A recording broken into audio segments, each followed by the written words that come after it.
जिस तरीके से एमपी में सरकार बीएड वालों के पक्ष में है, उसी तरीके से छत्तीसगढ़ में भी सरकार हमारे साथ खड़ा होए। तो उन्होंने ये बोला था कि जो नौकरी में है उनको नहीं निकाला जाएगा, हम आपके साथ हैं करके। जो लोग जॉब में लग जाए उनको निकाला नहीं जाएगा।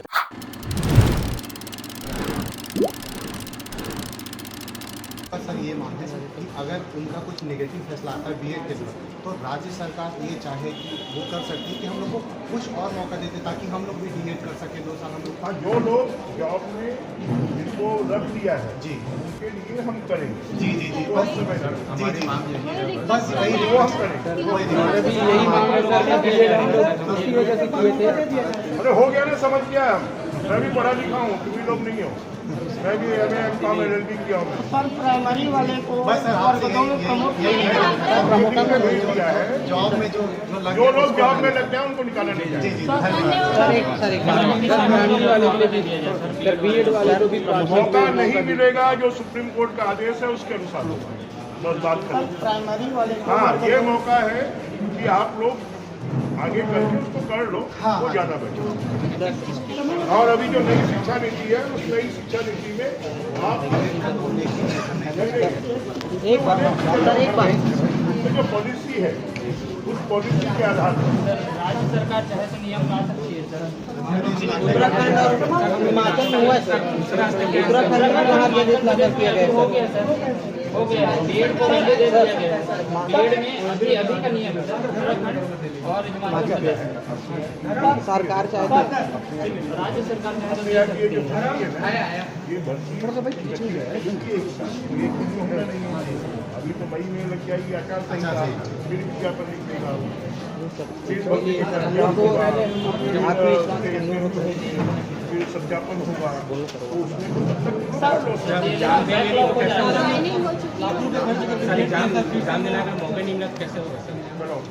ये बताइए, आप लोग को आश्वासन मिला, अगर नहीं होता पूरा तो उसके आगे कुछ सोचा आप लोगों ने, क्या करेंगे? सर उसके अगेंस्ट में सर हम सुप्रीम कोर्ट जाएंगे, ठीक है, क्योंकि हाई कोर्ट का तो आदेश आ चुका है, बट उसके ऊपर सुप्रीम कोर्ट होता है, तो हम वहाँ गुहार लगाएंगे सर। और इससे पहले बृजमोहन अग्रवाल जी से हमारी बात हुई थी, उन्होंने ये आश्वासन दिया था बृजमोहन अग्रवाल जी ने कि निर्णय आने से पहले की बात है ये, तो उन्होंने ये बोला था कि जो नौकरी में है उनको नहीं निकाला जाएगा, हम आपके साथ हैं करके। बट सर अभी हाई कोर्ट का आदेश आने के बाद 2 अप्रैल में के बाद से प्रोसेस चालू हो गई है और बस्तर संभाग में लिस्ट बनना भी चालू हो गया है सर। मेरा नाम सर सागर वदिया है, मैं सहायक शिक्षक कांकेर में पदस्थ हूँ। हैं कि हमें एक परमानेंट सरकारी नौकरी मिलने वाली है, और बहुत सारे लोग ऐसे हैं जो जिनका मतलब लास्ट अटेम्प्ट था, तो वो भी कहाँ जाएंगे। 6 महीने से हम लोग जॉब कर रहे हैं, अपना पूरा जो भी जिस तरीके से करना है सब कर रहे हैं, और सिर्फ छोटा सा एक ब्रिज कोर्स का प्रावधान होता है सर। और सबसे बड़ी बात ये सर, रिजल्ट आ चुका था हमारा जुलाई में, काउंसलिंग प्रक्रिया शुरू हुई है अगस्त में। अगर समय पर काउंसलिंग प्रक्रिया अगर शुरू हो गई होती तो हम 11 अगस्त के जो सुप्रीम कोर्ट का फैसला आया तो उससे पहले हम जॉब में होते, लेकिन ये बस बोला चला 11 अगस्त के बाद आपकी ज्वाइनिंग हुई है सर। ये तो वही बात हो गई कि वर्ल्ड कप खेला जा चुका है, बारिश हो गया, ट्रॉफी नहीं दिया गया। ट्रॉफी तो कभी भी दिया जा सकता है सर, ज्वाइनिंग लेटर नहीं, भर्ती प्रक्रिया तो लगभग शुरू। जी सर, शिक्षा मंत्री से मिले थे जी, अभी वो बोल रहे हैं कि अभी अब समय लगता है, सब चीज़ों का मंथन किया जा रहा है, बस इतना ही बोला गया सर।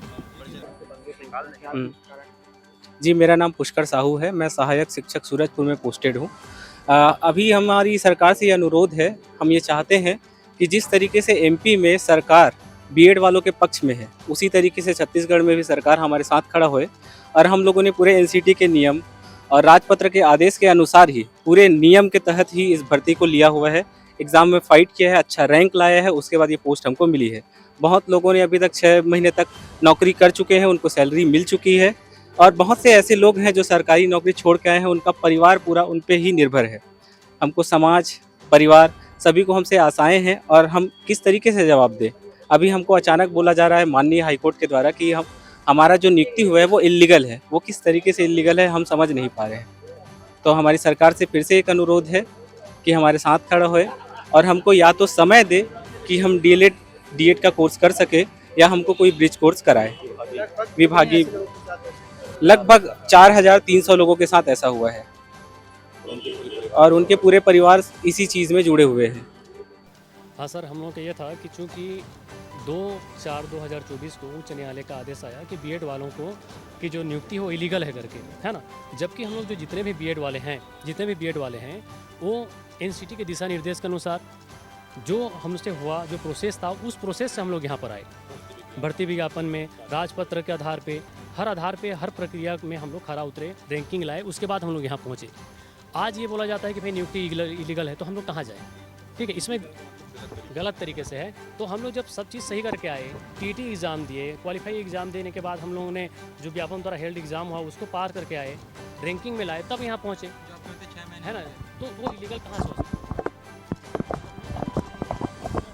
एमपी गवर्नमेंट जो है ना, सपोर्ट कर रही है, तो यहाँ भी सपोर्ट करनी चाहिए, क्योंकि सेंट्रल गवर्नमेंट की नॉर्म्स थी एनसीटी का 2018 में, उसके आधार पर ये सारी चीज़ें हुई हैं। तो 18 से 23 तक हम लोग जो बीएड किए तो और हम लोग इसमें आए, तो हमारी गलती हमसे कहाँ है सर?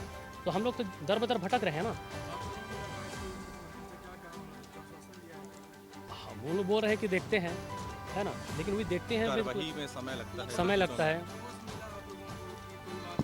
नहीं, वादा तो नहीं किया सर। और दूसरा बात इसलिए हम लोग इसलिए इतना ज़्यादा व्याकुल हो रहे हैं क्योंकि प्रोसेस शुरू हो चुकी है हम लोग निकालने की। बस्तर साइड से हम लोग लिस्ट मंगवाना शुरू हो गया। तो हम लोग इतना सब चीज़ करने के बाद 4,000 लगभग 43 लोग हैं जो बीएड धारी हैं जो इसमें आए हैं और जिनको निकालने की प्रोसेस शुरू हो चुकी है। तो ये तो पूरी तरह से गलत है सर। सुप्रीम कोर्ट में पेंडिंग है और सुप्रीम कोर्ट में सरकार अपना पक्ष रखेगी और जो भी सुप्रीम कोर्ट का निर्णय होगा उसके आधार पर हम निर्णय करेंगे। हम किसी का हित मारकर किसी के हित का साधन करना ये हम नहीं करेंगे। सबके साथ में न्याय हो, ऐसी स्थिति में देश प्रदेश की सभी बड़ी खबरों से जुड़े रहने के लिए हमारे YouTube चैनल को लाइक, शेयर और सब्सक्राइब करना ना भूलें। साथ ही लेटेस्ट खबरों के लिए बेल आइकन को प्रेस